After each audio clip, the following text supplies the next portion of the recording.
What's up, everybody? Welcome to Off Guard. I'm your host, Pausha. Full disclosure, me and Austin actually recorded before the James Harden trade, and right before we posted the pod, the trade went down middle of the night. Austin, you were sound asleep, I'm sure. Yeah, I was knocked out. I woke up to this news this morning, my phone blowing up. Yeah, we couldn't drop the pod without talking about it. Yeah, so we decided to add this in, man, as we should. Initial thoughts. First reaction, hey, man, Terrence Mann is untouchable. They didn't let go of Terrence Mann. There it is.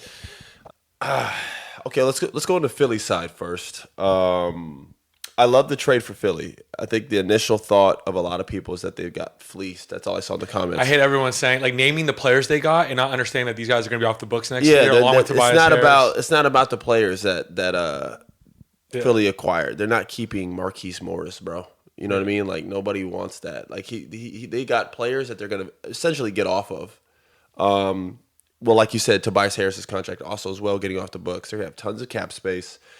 This is huge for Maxey getting to grow and continue to play at the level that he's playing at. You know, we alluded, obviously, in the pod already, that he was player of the week last week, his first week. And this is a talented young player that when he's played without James, he's really flourished. And with James, he's just kind of taken a back seat, which I think has hindered his growth. And now he gets to go out there and really be the man as the guard and get the team up with Joel. In terms of Philly's realistic goals of like doing anything special in terms of winning this year, that's not even in the cards anymore, obviously. Right. It wasn't in the cards with James either. And that's probably what they thought about. Yeah, and they're just like, you know what, with James, we're not going to win. Yeah. Well, I think what they realized also is when they played without James this year, they were 2-1. They lost a really tight game against Milwaukee. They could have won that easily and been 3-0. They're 2-1. They probably like what they saw, and they probably don't think they would be that much better, if not maybe a little. I'm not going to say worse with James, but it would have been different. Well, there is a, you know, there's no, I don't even know how to say it. There's no price to having a good work environment sometimes. You know what I mean? Like, and that relationship. You can't put a price on it. Yeah, you can't put a price on it is the correct way of saying it. And, you know, that relationship got toxic between Daryl and James. And just the environment of the team, you can see it was just uncomfortable. Now, you know, instead of going into training camp or going into practice, focusing on the next game, the next win, they're asking Tobias, how was James? Or how was this? And Tobias is like, you look good today.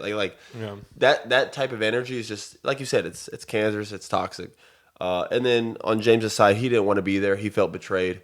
He wanted to go to a team. Does it bother you that he once again is asked out and gets the trade he wants? Last time he wanted to go to Philly, he got to Philly. He wanted to only go to the Clippers. He gets to the Clippers. Does it bother you that he's getting his way, or is that just kind of the way the NBA is now? I mean, it is. It isn't. You know, Dame asked for the Heat trade. It didn't go through.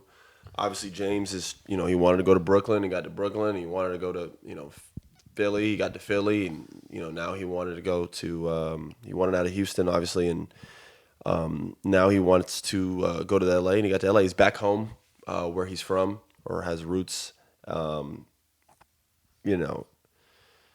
To continue before you even tap in really to the Clipper side, I do like this for Philly overall. They get picks. They're going to be in a rebuild soon, anyways, guys. You know what I mean? Like Embiid's not it could be a quick rebuild. It could be. You're talking. I know what you're saying. You're taking after Embiid's prime. Yeah, I'm saying short term. This summer they could get.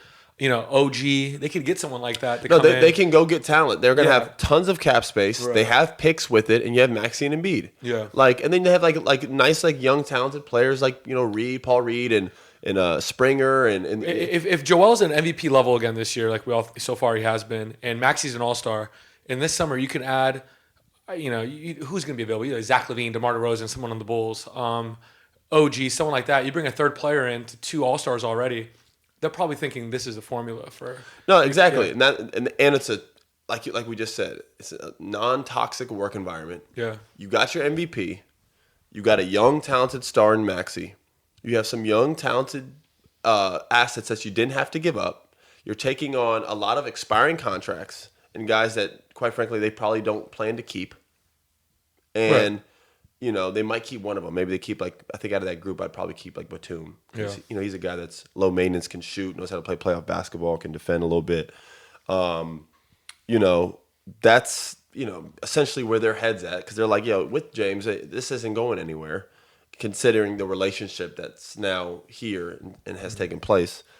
I like the trade for Philly. I think a Philly fan sees this and sees we lost James. You essentially burned the year. Yeah, you're like, oh, this year you're gonna have to scratch it up, and I know it's frustrating because you go into the game, but you got to understand, not everything is always a loss.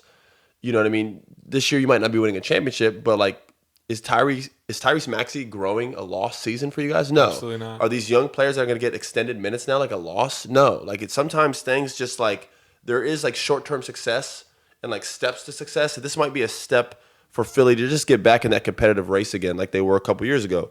So, especially with the new head coach, Nick Nurse, I'm sure he didn't want to be dealing with this stuff anyway. My father had to deal with this stuff all last year. Doc had to deal with that shit, and you see where that ended him. You know what I mean? That wasn't, the best environment. So, this I think is good for Philly, to be quite honest. And low key, I like KJ Martin that they got. Yeah, KJ's a talented guy, Yeah. like a really talented guy. Really couldn't find his way really in LA.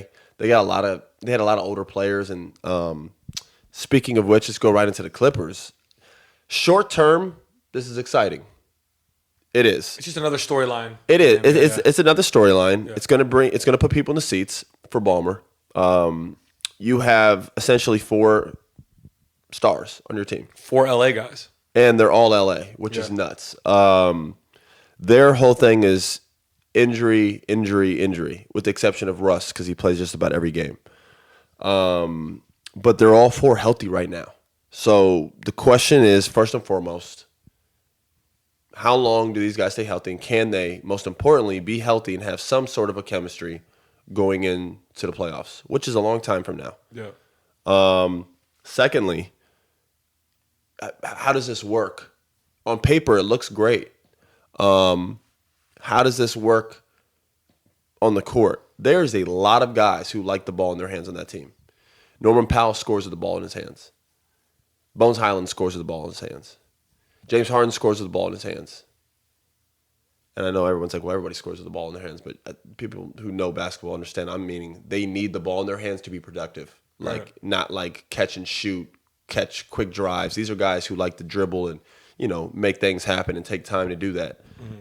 Mm-hmm. Paul George and Kawhi are the same way. They also shoot a lot. All these guys are high volume scorers.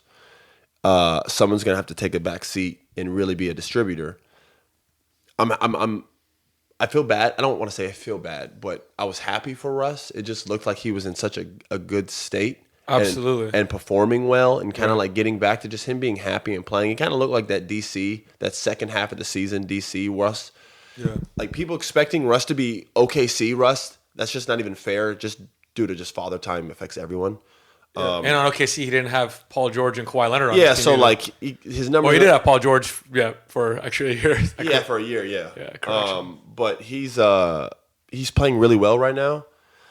That's going to change. I'm not saying he's not going to not play well, but his role essentially will change. He has the ball in his hands right now. He's going to kind of be the point guard. Like, that's literally what James does. He led the league in assists for a reason. He's the guy setting up people. So I played with both of them at the same time. You know what I mean? Different versions of in them.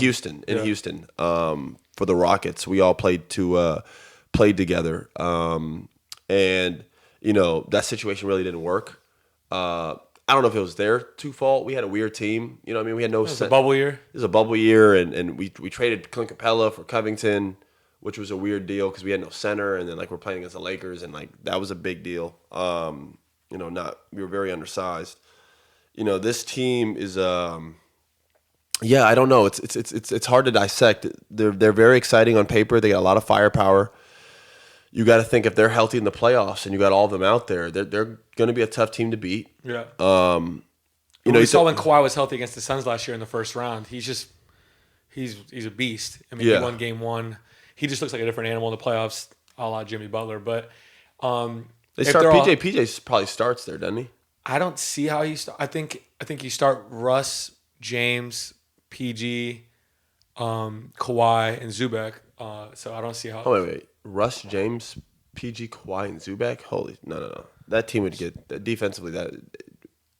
So who's coming off the bench? Russ. He might have to. That's my point. Someone's going to be effective. Starting all 4 of them is insane. Yeah. There's no ball movement. Who's the guy moving another ball? Who's the guy staying in the corner for spacing? Who's the guy who's going to cut knowing he's not getting the ball, but because he's cutting, the next guy might be open? Who's the guy who's just going to be running around setting screens other than Zubac? The other four have never done it. When was the last time PJ Tucker came off the bench? I feel like he's been a perennial starter too. The reason he's a starter now is because he is a specialist in what he does. He's an undersized big. I mean, PJ in the 90s or early 2000s doesn't exist. He's playing in Guatemala. In today's NBA, him being an undersized guy who can really guard fives, he's perfect for today's modern day NBA. I don't want to call him a Swiss Army knife because that's not him. But defensively, he can guard pretty much the 3 through the 5 spot. And you have Terrence Mann, who can also do a little bit of that as well.